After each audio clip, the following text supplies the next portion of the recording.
जेके media देखने वाले सभी दर्शकों का एक बार फिर से बहुत बहुत स्वागत है।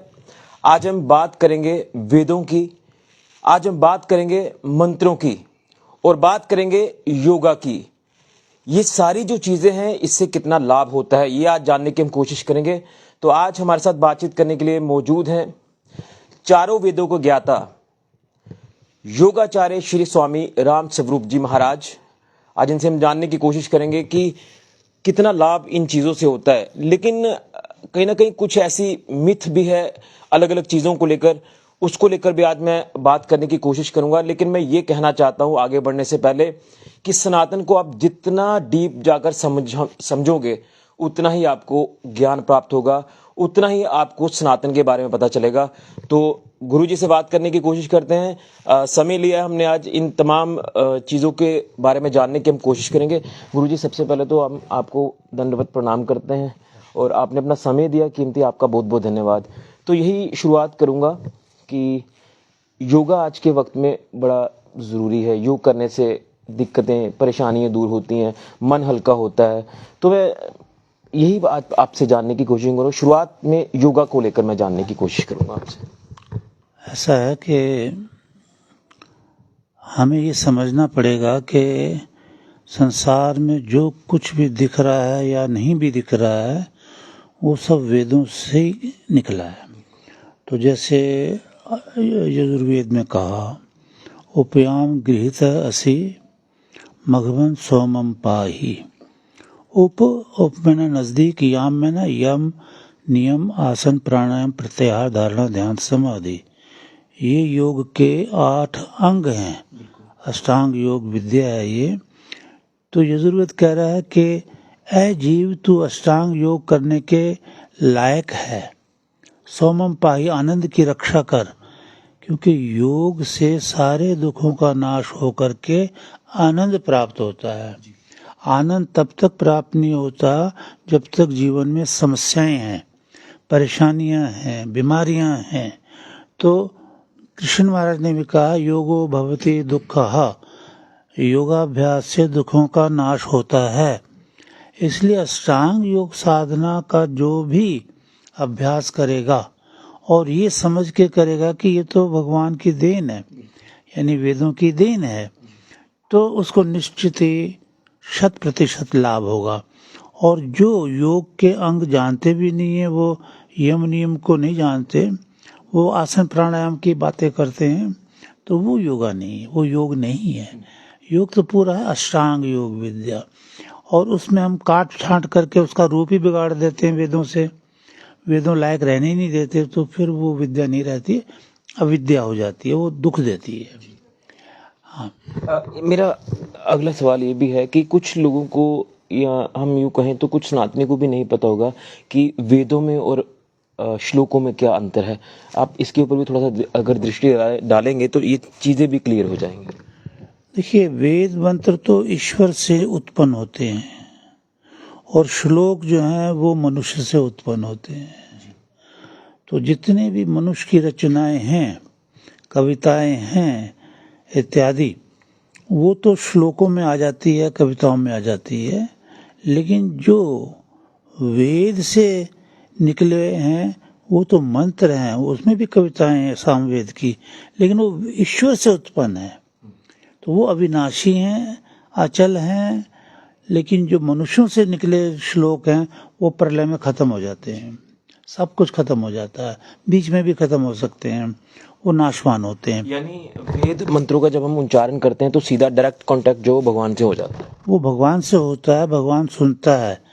और बाकी वो उसका वचन है वेदों में कि माम अति, मेरा ही भोजन करता है, श्रृणोति, मैंने कान दिए तो उससे सुनता है और सुख लेता है, पश्यति, चाहे मेरी आंखों से देखता है, पर माम अमनवत, मुझे नहीं मानता, किसी और की पूजा करता है, कोई और श्लोकों की बातें करता है, तो अहम सत्यम वदामि, कहता है मैं सत्य बोलता हूँ, मैं तेरा नाश कर दूंगा। तो ये वचन ऋग्वेद के हैं। इन्हें बड़ा गौर से समझना चाहिए कि भाई भगवान कहता है मैंने संसार बचाया तो तुम बनाया, तो तुम्हें तारने के लिए मैंने वेद दिए, आप वेद छोड़कर कहीं और जा रहे हो तो मैं तो नाराज होऊंगा ही होऊंगा। तो ईश्वर नाराज होता है और दंड देता है। इसी के साथ साथ मैं जानना चाहूँगा कि जैसे आपने योगा को लेकर कहा कि योगा करेंगे तो लाभ होगा। हम देखते हैं कि आज की इस जो दिनचर्या जो एक मनुष्य की है, काफ़ी बिजी है, समय भी निकालना चाहता है लेकिन समय निकल नहीं पाता है। लेकिन जब वो समय निकालता है, ध्यान लगाने की कोशिश करता है तो ध्यान लगता नहीं है। बड़ी कोशिश की जाती है। इसके बारे में क्या कहना चाहते हैं? किस तरह से स्टेबिलिटी जो वो माइंड की बने ताकि ध्यान लग जाए? देखिए, भगवान ने रजोगुण तमोगुण सतोगुण से ये संसार रचा है प्रकृति से। इसमें विषय विकार और इंद्रियों के आनंद के लिए सब कुछ दिया है। और तो ईश्वर ने तो शरीर दिया था कि तू भजन भक्ति करके तर जाएगा। वेदों का अनुसार जैसे पिछले 3 युगों में जनता तरी, अपने घर के कार्य भी करती रही, बच्चों को भी पढ़ाया लिखाया, विद्वान बनाया और भक्ति भी करती रही। तो ये 2 मार्ग भगवान ने बताए। एक का नाम रखा है भौतिकवाद में तरक्की करो, यानी धन कमाओ, पढ़ो लिखो, ये भी जरूरी है। और दूसरे में कहा आध्यात्मिकवाद। तो कहता उभय ऐसा है, दोनों साथ साथ चले। अगर एक में तरक्की करोगे तो आपको नुकसान होगा। जैसे भौतिकवाद में तरक्की कर ली तो चैन नहीं आएगा, परेशानियां रहेंगी और शांति नहीं आएगी। अगर भगवान की विद्या में आपने तरक्की कर ली और भौतिकवाद से छोड़ दी तो धन नहीं होगा, गरीबी होगी, अन्न कहाँ से खाओगे, हैं? तो कहते दोनों में साथ साथ तरक्की, उभयम से, दोनों में साथ साथ तरक्की करो। तो आज इंसान भौतिकवाद की तरफ चला गया है। तो भौतिकवाद में सोना चांदी रुपया पैसा मकान बंगले ये सब से भौतिकवाद है, मोह माया, सब ये भौतिकवाद है। तो आध्यात्मिकवाद को भी अब ध्यान तो इसलिए नहीं लगता कि जिसका ध्यान आपने लगाना है उससे तो आपका प्रेम होना चाहिए। प्रेम तब होता है जब किसी के गुण सुनोगे। जैसे एक्टर्स हैं, एक्टर हैं, ये अपने अपने करामाते दिखाते हैं, गुण दिखाते हैं तो उनके लोग फैन बन जाते हैं। ईश्वर के गुण कोई सुनते ही नहीं है, वो तो वेदों में ही है सिर्फ। हाँ, ईश्वर के गुण तो वेदों में है कि जैसे इदम ईशावासम सर्वम, ये गुण है कि ईश्वर सब जगह है। तो ऐसा कोई ईश्वर नहीं होना चाहिए कि जो एक जगह हो और दूसरी जगह ना हो। तो मतलब ईश्वर के गुण तो ईश्वर ने वेदों में कहे हैं। अगर हम ईश्वर के गुणों को नहीं जानते तो हम ईश्वर की पूजा कैसे कर सकते हैं? सबसे पहले तो हमें ये निश्चित करना पड़ता है कि ईश्वर किसको कहते हैं, उसके गुण क्या हैं और उसकी पूजा कैसे चलती है। तो ये सारी विद्या वेदों में है और कहीं भी नहीं है। यानी वेद जो वो पावरफुल है, सबसे महान है, क्योंकि ईश्वर से महान जगत में कोई नहीं। इसलिए ईश्वर से उत्पन्न वेदों से भी महान कोई विद्या नहीं है। हम देख रहे हैं कि आजकल नेगेटिविटी मनुष्य में काफ़ी ज़्यादा है, घरों के अंदर नेगेटिविटी होती है। तो क्या ऐसे उपाय हो सकते हैं कि नेगेटिविटी आपके चारों ओर जो फैली है या कुछ गलत चीज़ों का भी प्रवेश हो जाता है, किस तरह से इससे जो वो निजात मिल सकती है, ये नेगेटिविटी दूर हो सकती है, एक पॉजिटिव वाइब्स आपके अंदर आए? तो ये तो ऐसा है ना कि भाई ये मन चंचल है। तो इस मन चंचल को रोकने से ये नेगेटिव थॉट्स जो है ना रुकती हैं। इसको रोकने के लिए सीधा ही वो वेद ने बोल दिया, शास्त्र ने बोल दिया, योगः चित्त वृत्ति निरोधः, चित्त की वृत्तियों को रोक लो। मतलब विषय में जा रही वृत्ति उसको रोको, मोह माया में जा रही है उससे रोको, आलस निद्रा में जा रही है उससे रोको। तो रोको कैसे? योग, यानी योगाभ्यास शुरू करो, ईश्वर के गुणगान सुनने शुरू करो वेदों से। तो आपकी जो नेगेटिव थॉट्स है सारी खत्म हो जाएंगी। क्यों? क्योंकि नेगेटिव थॉट में इंटरेस्ट ले रहे हैं आप, वो उससे भी अरबों गुना ज़्यादा इंटरेस्ट फिर आपको भगवान की भक्ति में आने लगेगा। तो वहाँ से ध्यान हट जाएगा, ध्यान तो वहीं जाएगा जहाँ ज़्यादा आनंद आ रहा है, तो उधर चला जाएगा। ठीक है ना? हम ये भी सुनते हैं, कई देखते हैं कि अच्छा कार्य करेंगे तो आप लोग स्वर्ग में जाओगे, गलत करोगे तो नरक में जाएंगे। तो इसको किस तरह से आप व्याख्या करना चाहते हैं इस चीज़ को? देखिए, स्व में ना अंध बोलते हैं। जहाँ आनंद मिल गया है ब्रह्म का, और कोई आनंद नहीं। विषय विकारों के आनंद से जीव को परे करता है वेद। हाँ, गृहस्थ आश्रम के सब सुख जैसे भगवान ने कहे उस प्रकार से लो। गृहस्थ आश्रम में रहो, संतानें भी हों, उसके लिए भी विद्या वेदों में दी है, इसलिए वेद सुनना जरूरी है। तो आपका क्या प्रश्न था? स्वर्ग और नरक। तो स्वयं में आनंद, तो आनंद अगर जहाँ भी आएगा है और वो इस शरीर में ही आएगा, उसको स्वर्ग बोलते हैं। मतलब आपने अगर ध्यान मगन होना शुरू किया, गृहस्थ के कार्य भी अच्छे किए, पैसा भी आपके पास है, तो आपके मन में आनंद फूटेगा और वो समाधि का भी आनंद आने लगता है। फिर तो बैठ के ध्यान में जब अकेले बैठोगे तो वो आनंद के बराबर अन्य कोई आनंद नहीं है। स्वर्गावास इसे कह सकते हैं, इसे स्वर्ग कहते हैं। ऊपर स्वर्ग नरक बिल्कुल कुछ नहीं है। और जब हम पिछले जन्मों के कर्म भोगते हैं, बुरे अच्छे भी भोगते हैं तो हमें सुख मिलता है, बुरे भोगते हैं तो दुख मिलता है। तो बुरे कर्म जब हम भोगने लगते हैं यहाँ पर शरीर धारण करने आके, तो वो नरक है। वहाँ दुख भोग रहे हैं हम, बीमार पड़े हैं, परेशानियां हैं, कर्जा बढ़ गया है, न जाने क्या क्या हो गया है, तो वो नरक है। तो ऊपर कोई स्वर्ग नरक नहीं है, वो भगवान ने वेदों में कहा ही नहीं है। भगवान ने जो कहा वो ये कहा जो मैं कह रहा हूँ। क्या हम ये चीज़ मान के चलें कि जैसे अभी हमारे कोई भाई बंधु ये डिस्कस कर रहे थे कि जब मनुष्य की मृत्यु होती है तो मृत्यु से पहले उसे एहसास होना शुरू हो जाता है। क्या ये चीज़ सही है या इसके पीछे भी कुछ और कारण या रहस्य हो सकते हैं? देखो, साधारण मनुष्य की जब मृत्यु होती है ना, तो उसे कोई एहसास नहीं होता। उसे उसी चीज़ का एहसास होता है जिसकी उसने सारी जिंदगी प्रैक्टिस की है। वो है काम, क्रोध, मद, लोभ, अहंकार। यही एहसास होता है उसको। इसलिए मोह में वो कहेगा मेरा बेटा कहाँ है, मेरे उस फलाने को ले आओ, है मैंने इतना इतना धन जमा कर रखा, वहाँ से लेना। तो ये एहसास होते हैं। और जो तपस्या करता है उसका मोह माया निकल जाती है। कुर्वन्ने भी कर्माणि, वेद कहता कर्म करते करते, शुभ कर्म करते करते, तो मोह माया ममता तो निकल जाती है। तो भगवान कहता है उसको क्या होता है, उसको कहता है ओम कृतो स्मर, ईश्वर के नाम ओम का वो जाप करता है। जो नाम उसके पास दिया गुरु ने उसका जाप करता है। पाठ करते हैं या कुछ इससे? नहीं, गीता के पाठ की बात तो वेद करता नहीं ना।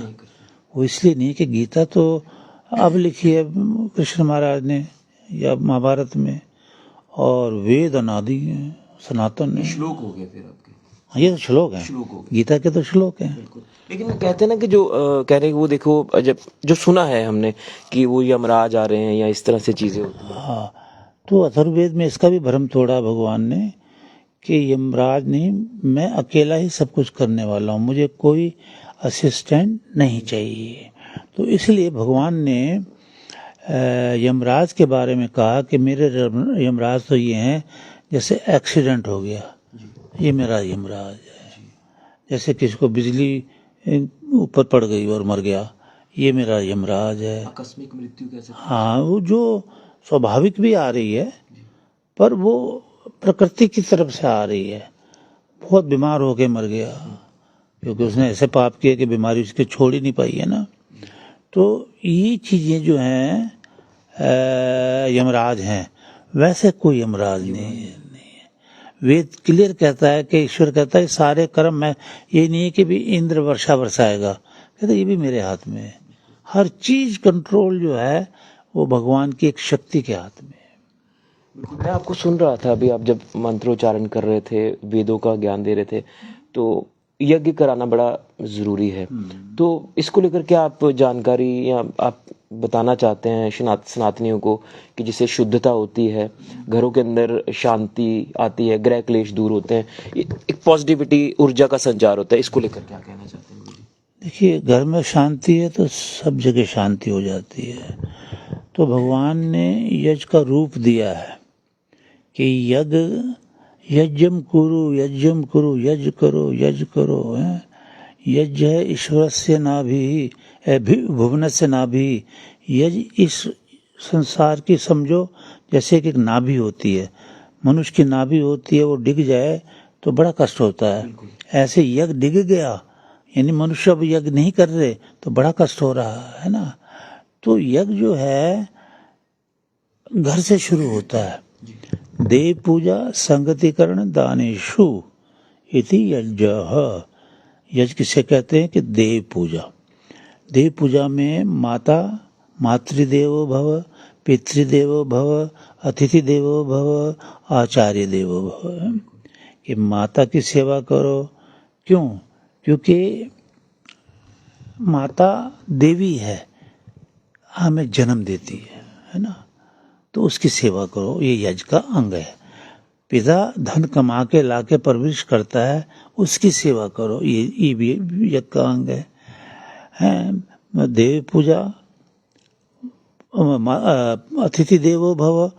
अतिथि कम से कम एक वेद जानने वाला अगर आपके घर आ गया है तो उसको एक दिन रख सकते हैं आप, और उससे वेद विद्या सुन सकते हैं।